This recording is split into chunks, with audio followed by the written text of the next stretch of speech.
Jadi Bapak Ibu yang Allah muliakan, begitulah janji Nabi dan Allah terhadap orang yang pulang haji dan hajinya makbul. Allah tenangkan hatinya dan bisa jadi Allah kayakan hartanya. Yang sudah kaya, coba fikir kembali, sejak kapan Bapak kaya? Salah satunya bisa jadi setelah pulang haji. Oh, saya masih miskin Ustaz. Coba fikir kembali, setelah pulang haji hati kita lebih tenang menerima keadaan atau tidak? Kalau lebih tenang, berarti Allah telah memberikan janjinya kepada kita. Tapi kalau ada Pak Haji yang kemudian pulang haji semakin menjadi-jadi, semakin pelit, nggak ada wakaf, nggak ada sedekah, kerjanya cuma kawin terus-terusan. Ada tuh model-model Pak Haji begitu. Jadi yang model-model begini, itu kemungkinan besar, kalau banyak masalah tidak dekat dengan Allah, kemungkinan besar hajinya haji mardud. Haji mardud, bukan haji makbul. Perlukah mengulang haji tersebut? Tidak perlu. Karena haji itu kalau sudah selesai kewajiban, cukup syarat, rukun, sah. Tidak ada yang membatalkannya, sah. Cuma kenapa enggak dapat fadilah-fadilahnya? Kita tidak beres melakukannya. Seperti kita solat, Pak. Solat kita asal datang, takbir bersama imam, sampai salam, sah tidak? Sah. Wuduk sudah, ada najis, ada hadas, enggak ada. Selesai, sah. Tapi kenapa kemudian masih melakukan maksiat?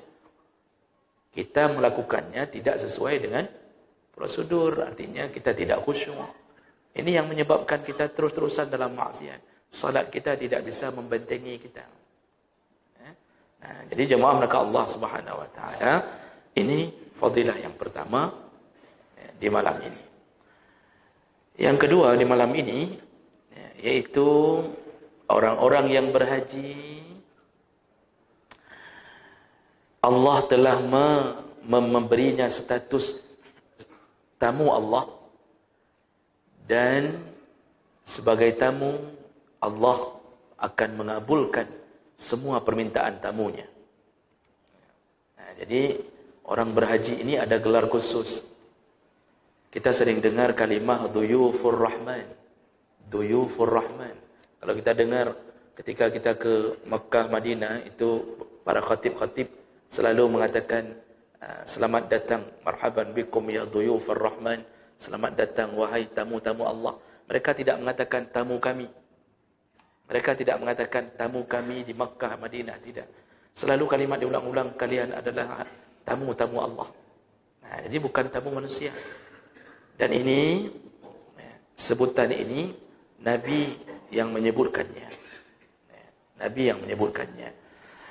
Dalam hadis Ibnu Umar radhiyallahu anhu, dalam hadis riwayat Ibnu Majah dengan derajat yang hasan, Rasulullah berkata, Al-ghazi fi sabilillah, orang-orang yang berperang di jalan Allah, wal haj wal mu'tamir, kemudian orang-orang yang berhaji sekaligus melakukan umrah, atau orang-orang yang berumrah, wafdullah, mereka adalah wafdullah, mereka adalah delegasi.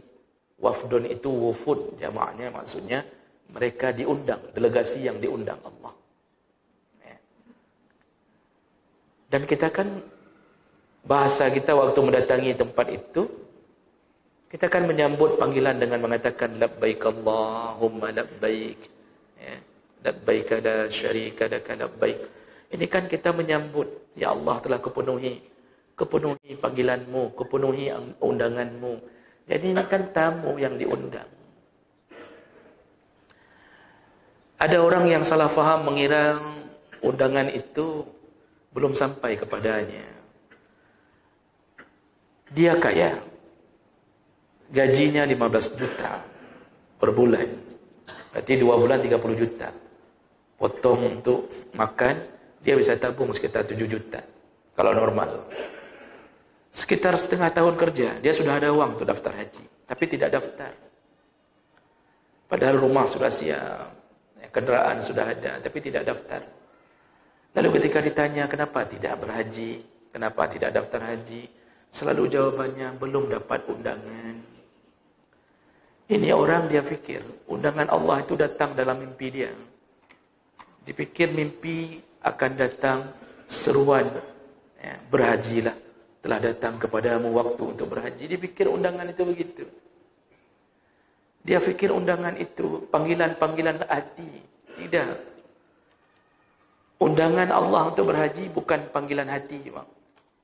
Karena kalau panggilan hati, selama tidak cukup syarat untuk berhaji, tetap tak ada kewajiban haji. Semua orang juga ingin berhaji, bagi yang ingin. Tetapi tak cukup syarat. Uang tak ada, untuk ditinggalkan tak ada. Jadi undangan Allah itu bagaimana?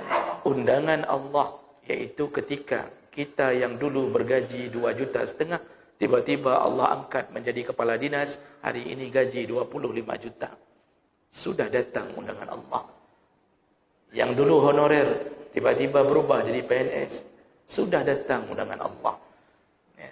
Berarti sudah cukup syarat untuk naik haji. Disuruh daftar. Itu undangan. Ketahuilah naik gaji itu undangan. Ini tidak. Begitu datang undangan Allah, dia masuk ke kantor kepala sekolah. Lalu dia minta ke kepala sekolah, tanda tangannya si Adlung kena pinjam bank. Ya. Dia bilang kepala sekolah, Bapak, tolong tanda tangan sebentar. Ini saya mau ambil kredit di bank. Ini kan kurang ajar orang yang terima undangan ini. Diundang Allah, gaji sudah ada, disuruh naik haji. Dia enggak. Malah dia memenuhi undangan dari neraka. Sayangnya banyak kepala sekolah tidak ikut pengajian. Makanya ditanda tangan terus. Coba kalau kepala sekolah ikut pengajian, pasti dia akan mengatakan lebih dahulu, oh tidak, saya tidak tanda tangan. Ya. Lalu si guru mengatakan, kalau bapak nggak tanda tangan, kalau dukun bertindak, jangan salahkan saya. Kalau sudah ada kalimat ancaman begitu, baru boleh tanda tangan. Kalau kepala sekolah belum apa-apa, sudah tanda tangan, dia ikut bersyarikat dalam maksiat itu. Banyak sekali yang sudah terima undangan. Banyak sekali, Pak. Tapi tidak memenuhi undangan Allah. Nah, ini kesalahfahaman mengira undangan itu adalah panggilan di hati. Bukan. Rezeki diberi Allah, itulah undangan. Segera daftarkan. Nah, kemudian Nabi mengatakan, jadi tadi Nabi mengatakan yang haji dan umrah itu adalah tamu Allah. Da'ahum fa'ajabuhu. Ketika Allah memanggil mereka, mereka memenuhi panggilan Allah. Wasa'aluhu. Dan ketika di musim haji, gantian orang yang haji yang memohon kepada Allah. Fa'atahum. Maka Allah kabulkan semua keinginan mereka. Ini kan coba lihat bagaimana seimbangnya Allah ingin mengatakan yang memenuhi panggilanku, yang memenuhi permintaanku, dia datang.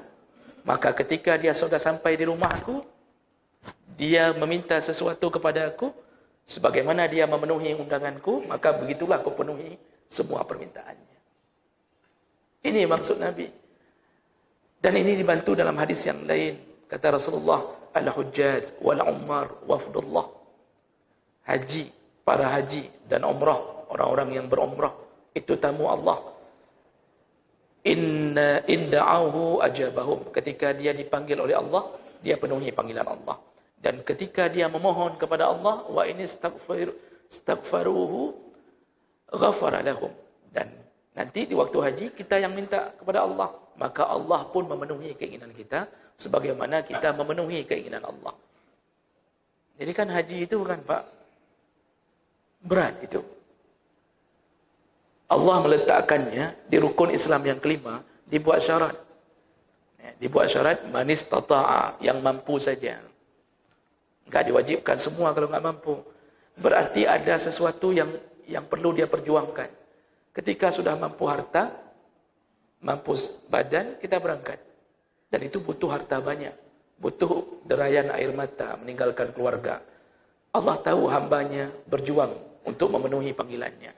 Di sana, apapun yang kita minta, Allah penuhi. Allah penuhi. Makanya dalam haji itu, disuruh berbanyak doa. Dalam setiap kesempatan, Allah mendengarkan doa. Apalagi di waktu wukuf di Arafah. Itu waktu dikabulkannya doa bagi mereka yang berada di padang Arafah. Doa minta yang paling-paling penting. Mintalah doa di akhirat itu lebih penting daripada doa di dunia. Jadi jangan minta doa yang kira-kira enggak penting yang menambah masalah. Jadi semua disuruh berdoa masing-masing. Memohon-mohon kepada Allah. Dipastikan Allah mengabulkan semua keinginannya. Jadi jemaah melakukan Allah, bayangkan kita mengundang tamu ke rumah. Kita undang tamu ke rumah. Tamu kita dari Banda Aceh. Demi memenuhi undangan kita, dia datang. Mungkinkah kita mengabaikan kedatangannya begitu saja? Tidak. Ketika dia datang, kita sudah siapkan. Mulai dari kamar, kita ganti spray, bantal kita ganti, lalu bantal guling kita beli. Kita nggak pernah pakai bantal guling, kita beli demi tamu. Kamar yang nggak ada AC, kita beli AC demi memuliakan. Nanti kita berbisik-bisik dengan istri, dia jauh-jauh dah datang. Itu ongkos perjalanan dari bandar ke sini saja, pulang balik habis 1 juta itu. Dengan WW sana, WW sini. Kita coba logikakan. Mana mungkin kita biarkan dia tidur di sini dengan bantal bekas ngences anak kita. Oh, kita ganti, Pak. Lemari, kita bersihkan. Jelabas-jelabas semuanya kita sapu. Makanan kita siapkan. Kita beli ayam. Padahal kita enggak begitu sehari-hari sebelumnya. Kenapa kita lakukan itu? Karena kita menghargai kemuliaan perjuangan dia. Dari jauh-jauh datang menemui kita. Kita habis-habisan juga untuk dia. Kecuali orang-orang yang tidak beradab, tidak beriman, baru tidak menyambut tamunya dengan baik. Kalau orang beriman pasti menyambut tamunya dengan kemuliaan. Kalau orang kurang imannya, Pak, itu menyambut tamu, itu asal-asalan. Asal-asalan. Disuruh tidur di kamar anaknya, spray enggak diganti, bantal-bantal anaknya, bau-bau ngences, begitu-begitu. Makanan apa adanya, toge ditumis. Cuma itu. Pakai tahu. Hana tambah membacut. Ini gara-gara kurang iman. Allah Subhanahu Wa Taala yang menciptakan kita penuh dengan Rahman, penuh dengan Rahim. Tidak mungkin menyambut kita asal-asalan ketika datang haji. Kita saja yang diberikan sedikit Rahman, sedikit Rahim, sedikit ujung kuku. Kita muliakan tamu luar biasa. Allah yang penuh dengan Maha. Mana mungkin diabaikan hamba yang mengeluarkan puluhan juta untuk menghadapnya, bergerak, tawaf, ihram, pergi dari satu tempat, padahal udah capek itu, udah capek, tapi tetap dia lakukan, dia lempar jamarat, dia habiskan hartanya. Maka beruntunglah mereka yang menjadi tamu-tamu Allah. Maka Allah kabulkan semua keinginannya. Namun sekali lagi, kalau hajinya benar-benar karena Allah. Kalau haji karena manusia, maka dia hanya dapat pujian dari manusia. Makanya jangan menghilangkan pahala haji dengan merencanakan menghapusnya dengan ria. Itu orang berhaji ada yang model ria itu, Pak. Dia belum sampai ke kampung halaman, tapi fotonya telah penuh di Facebook. Dia berdiri di depan Kaabah, dia berdiri di atas Kaabah, difoto semuanya. Dia berdiri di samping unta, untanya tersenyum. Dia mirip unta. Jadi semua lini dia pergi ke sana foto, berdiri di depan Masjid Nabawi foto. Lalu dia pasang di Facebook agar orang-orang memuji-mujinya. Ini hati-hati, hati salah bersikap, Allah hapuskan segala-galanya. Allah tidak akan berikan apapun yang dia minta. Tidak akan diberikan. Jadi inilah janji Allah bahwa semua tamu Allah yang pernah berhaji dan memperbanyak doa meminta-minta kepada Allah akan Allah kabulkan, Allah muliakan di dunia dan di akhirat. Dan ini insya-Allah minggu yang akan datang masih tersisa sedikit lagi, Pak, tentang fadilah haji ini. Dan insya-Allah nanti kita lihat yang tersisa dari fadilah umrah. Dan kita akan lanjut dari satu fadilah kefadilah yang lain dengan dalil-dalil yang bisa dipertanggungjawabkan insya-Allah. Karena sedikit lagi tinggal waktu azan, saya rasa kita cukupkan dan insya-Allah kita bertemu kembali di pertemuan yang akan datang. Subhanakallahumma wa bihamdik asyhadu an la ilaha illa anta astaghfiruka wa atubu ilaik. Wassalamualaikum warahmatullahi wabarakatuh.